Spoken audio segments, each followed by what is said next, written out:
माननीय प्रधानमंत्री श्री नरेंद्र मोदी का दरबार हॉल में आगमन। अभिवादन करते हुए माननीय प्रधानमंत्री। मोदी सरकार का सबसे बड़ा विस्तार, 43 मंत्रियों ने ली शपथ। श्री नारायण तातुरानी। मैं नारायण तातुरानी ईश्वर की शपथ लेता हूँ कि मैं विधि द्वारा स्थापित भारत के संविधान के प्रति सच्ची श्रद्धा और निष्ठा रखूंगा। 15 कैबिनेट और 28 राज्य मंत्रियों ने ली शपथ। मैं भारत की प्रभुत्ता और अखंडता अक्षुण्ण रखूंगा। मैं संघ के मंत्री के रूप में अपने कर्तव्यों का श्रद्धापूर्वक और शुद्ध अंतःकरण से निर्वहन करूंगा। सियासी समीकरणों का ध्यान, टीम में टैलेंट का बैलेंस।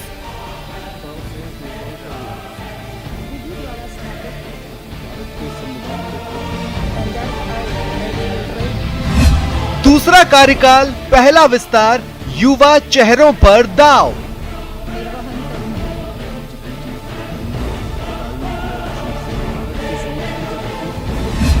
आगामी इलेक्शन से वास्ता, खुला स्पेशल 43 का रास्ता।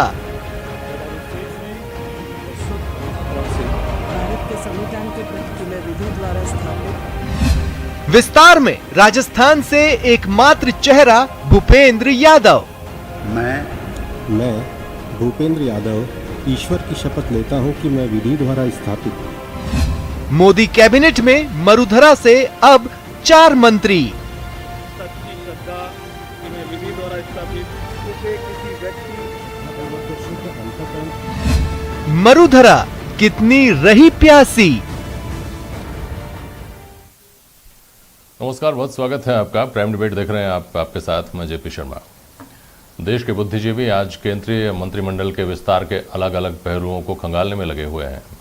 मंत्रिमंडल की साइज करीब करीब 1.5 से 2 गुनी हो गई है। क्षेत्रीय संतुलन, जातिगत संतुलन, चुनावी राज्यों में संभावित असंतोष, इन सब को विस्तार में एड्रेस करने की कोशिश की गई है। ड्रॉप होने वाले बड़े चेहरे चर्चा में हैं और अब विस्तार के बाद फेरबदल पर और विभाग आवंटन पर नजरें टिकी हुई हैं। भाजपा ये दावा कर रही है कि अपेक्षाकृत युवा मंत्रिमंडल कामकाज को अभूतपूर्व गति देगा, तो कांग्रेस सवाल उठा रही है कि केवल सेरेमोनियल एक्सरसाइज है, जैसे मंत्रिमंडल के पहले चेहरे ने निराश किया वैसे ही दूसरा करेगा। इस पर विस्तार से चर्चा करेंगे इन सवालों के जरिए कि चेहरा बदला, बदलेगी कामकाज की रीति नीति।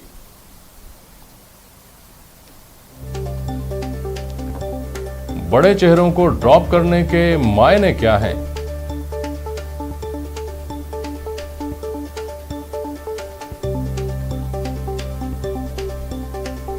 और राजस्थान का हक मारने के आरोप कितने सही हैं?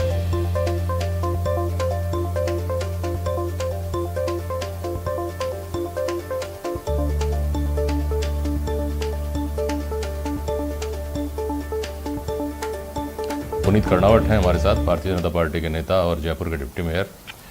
अवधेश आकोदिया जी वरिष्ठ पत्रकार हमारे साथ हैं और स्वर्णिम चतुर्वेदी जी हैं कांग्रेस के नेता। बहुत स्वागत करता हूं आप सभी का। पुनीत जी, पहले आपके पास आ रहा हूं।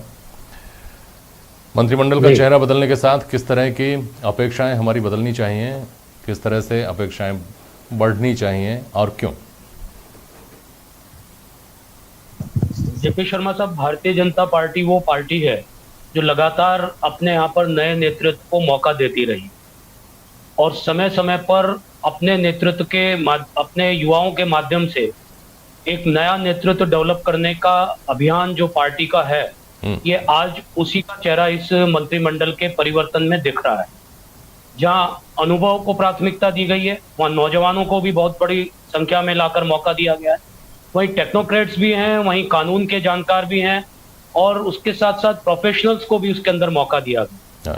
तो मैं निश्चित रूप से मानता हूं कि नरेंद्र मोदी, जिनका विजन बहुत आगे तक देखने का है जी, और भारतीय जनता पार्टी जो लगातार अपने यहाँ पर एक नए नेतृत्व, गैलेक्सी ऑफ लीडरशिप को डेवलप करने का मन रखती है, उसका परिणाम इस मंत्रिमंडल के परिवर्तन के रूप में आप देख सकते हैं। बहुत सारे लोगों को संगठन में काम करने की दृष्टि से भी सीनियर लोगों की आवश्यकता होती है, तो उसका भी ध्यान इस मंत्रिमंडल विस्तार के दौरान रखा गया है।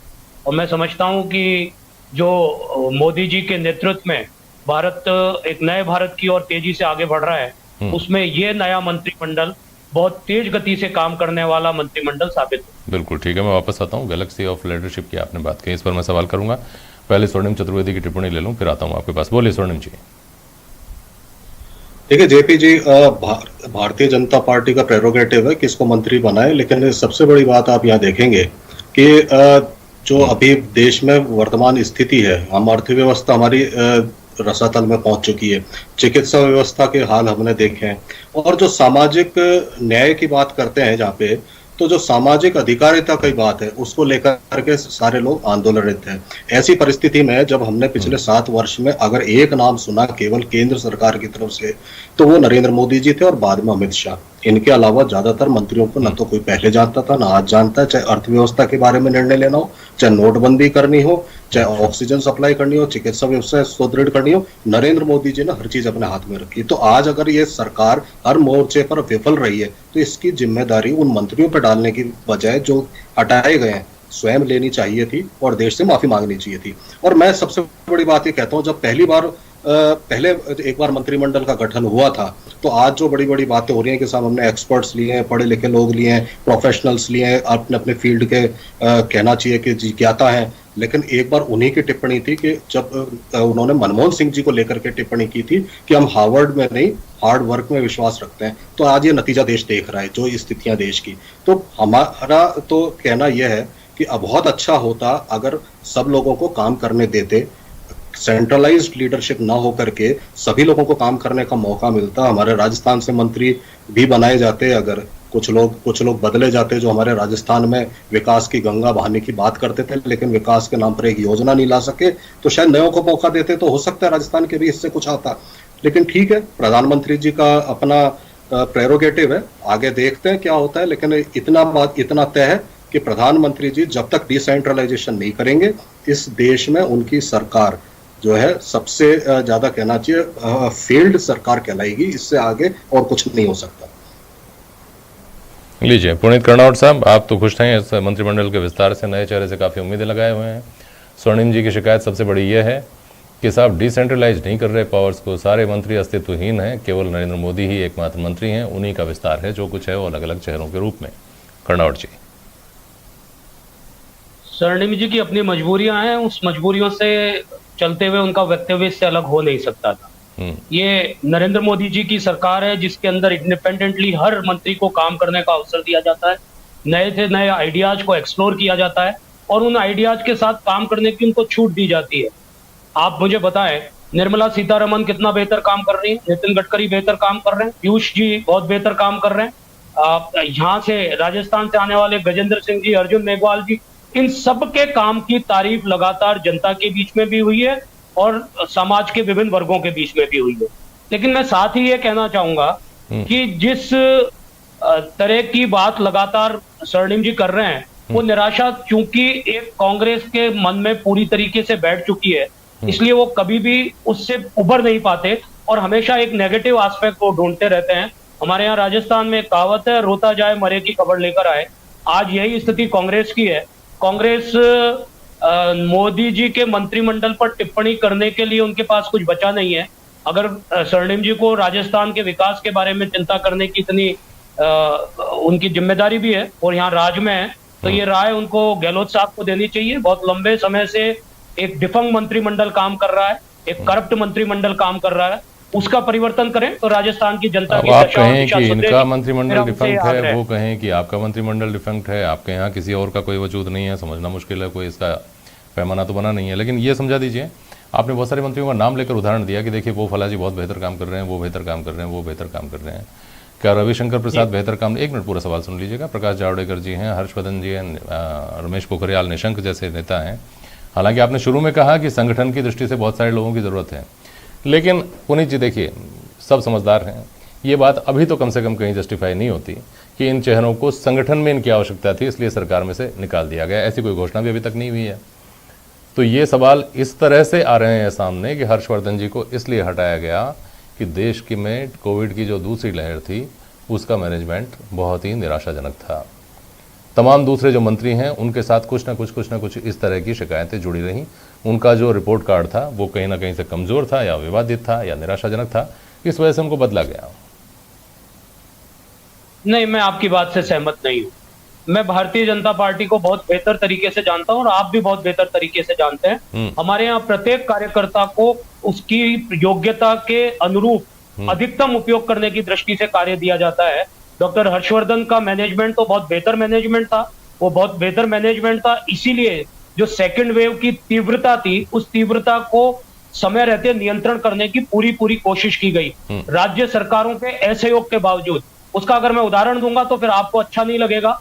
जहां 328 मीट्रिक टन ऑक्सीजन की रिक्वायरमेंट थी, वहां झूठे दस्तावेज पेश करके सुप्रीम कोर्ट के सामने, हाई कोर्ट के सामने 900 मीट्रिक टन उपलब्ध कराने का आदेश प्राप्त कर लिया गया। ऐसी केजरीवाल सरकार जो इस राष्ट्रीय संकट के समय में भी राजनीति कर रही थी, उसमें भी भारत के डॉक्टर हर्षवर्धन ने बहुत बेहतर काम किया और केंद्र सरकार ने बहुत अच्छा काम किया।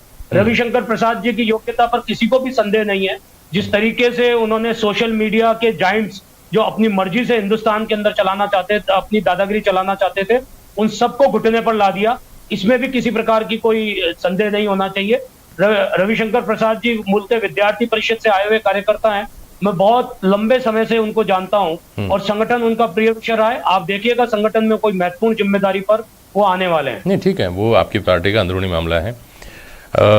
लेकिन सवाल असल में इसीलिए पैदा होते हैं। आपने इनकी योग्यता और इनका कामकाज जो बताया ना पुनीत जी, देखिए इतना बेहतर काम कर रहे थे। हर्षवर्धन जी चिकित्सा मंत्रालय में, स्वास्थ्य मंत्रालय में इतना बेहतर काम कर रहे थे, अनप्रेसिडेंटेड काम कर रहे थे। रविशंकर जी ने इतने बड़े सोशल मीडिया जायंट को अपने कदमों पे ला दिया, घुटनों पे ला दिया। तो फिर ऐसी अचानक बदलाव की जो ज़रूरत थी वो हो सकता है। आप पार्टी के प्रवक्ता हैं, आप निश्चित तौर पर इसी रूप में इस बात को कहेंगे। लेकिन अवधेशा को दिया, आज जो मंत्रिमंडल विस्तार जो हुआ है उसमें तमाम जो दूसरे सवाल हैं उसके साथ साथ सबसे बड़ा सवाल, बल्कि यूँ कहिए कि एक बहुत बड़ा सरप्राइज लोगों को हुआ है, जिसमें रविशंकर प्रसाद को, हर्षवर्धन सिंह को, रमेश पोखरियाल निशंक को, प्रकाश जावड़ेकर को, ये सब वो चेहरे हैं जिनके साथ किसी तरह का कोई बड़ा विवाद भी जुड़ा हुआ नहीं माना जाता और इन सबको ये माना जाता है कि पार्टी के दिग्गज हैं, पार्टी के पिलर्स हैं। अब हो सकता है ये बात तो समझ में आती है कि पार्टी इन लोगों को इग्नोर करके इनका उपयोग तो निश्चित तौर पर कहीं ना कहीं करना चाहेगी, इनको कोई ना कोई जिम्मेदारी मिलेगी। लेकिन मंत्रिमंडल से इनको हटाया जाना लोगों को चौंका नहीं रहा है क्या? जी बिल्कुल जेपी जी, देखिए ये जो जितने भी बड़े नाम आपने गिनाए ये बिल्कुल इस सरकार के पिलर्स थे और जो पूरी एक कोर टीम है प्रधानमंत्री की डिसीजन मेकिंग की, उसका ये हिस्सा थे।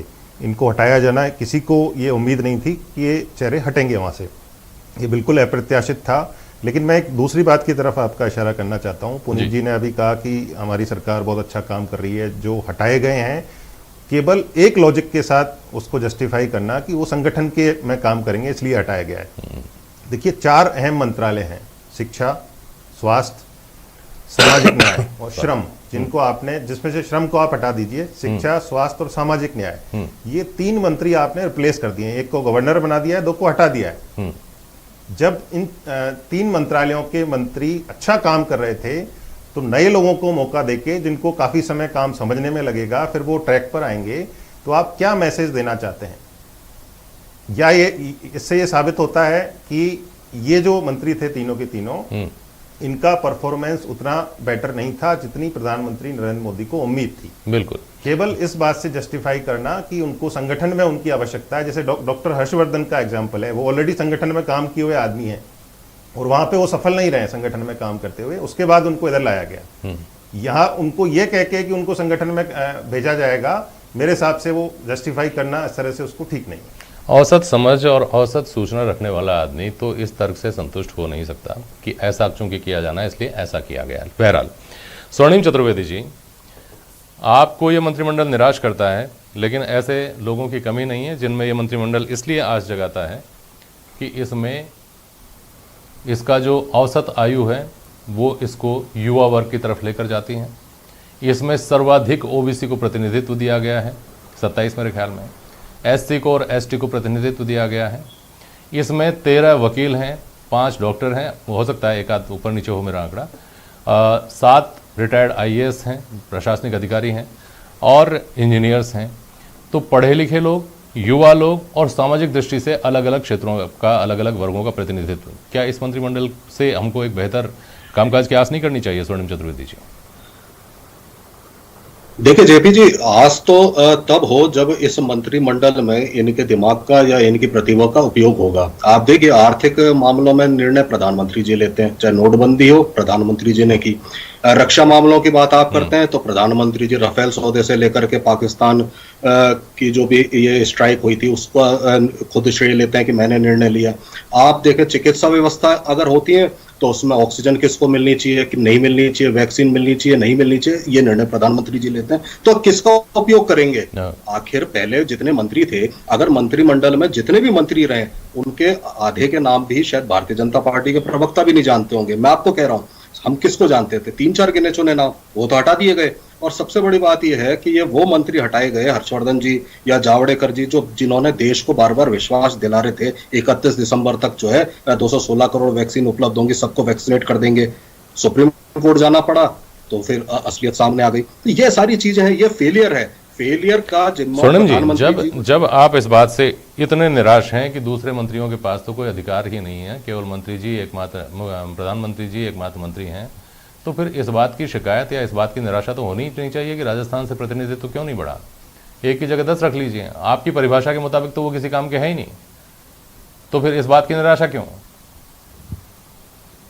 देखिए जेपी जी, निराशा तो इस बात को लेकर है कि आज तक अभी जो सरकार में इतने समय से जो मंत्री बैठे हुए थे, उन्होंने राजस्थान के लिए क्या किया?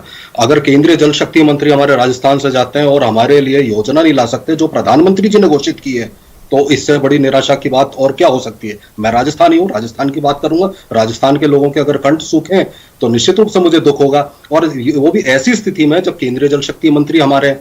तो ये परिस्थितियां जो बनी हैं, उसमें अगर मौका नहीं दिया जाता, या कहना चाहिए कि राजस्थान के साथ भेदभाव करना है, तो एक अलग बात है। बाकी अगर आप पूरे ओवरऑल अगर सिनेरियो देखें तो कोविड की महामारी शुरू होने से पहले हमारे देश में बेरोजगारी की दर 45 साल में सर्वाधिक थी, और आज अर्थव्यवस्था की स्थिति सब देख रहे हैं, बढ़ती महंगाई, बढ़ते पेट्रोल डीजल के दाम। महंगाई के लिए तो एक अलग मंत्रालय खोलना ही चाहिए।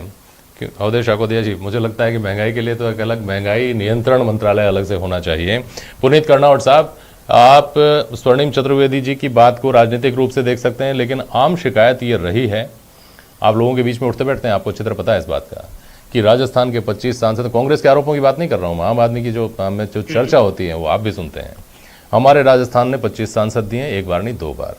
हमारे यहाँ के मंत्रिमंडल जब विस्तार होता है, मंत्रिमंडल का गठन होता है, तब चेहरों के मामले में, चेहरों की गिनती के मामले में और योजनाओं के मामले में राजस्थान को वो स्थान नहीं मिल पाया जो इतना बड़ा आपको समर्थन दे, जो देश का सबसे बड़ा राज्य हो, और जो कब से विशेष आर्थिक पैकेज की मांग करता रहा हो। जब आप सत्ता में यहाँ थे तब आप भी कर रहे थे, और उस मामले में कुछ ना हुआ हो, तो निराशा होना स्वाभाविक नहीं है क्या? पुनीत जी, ईमानदारी से बोलिएगा।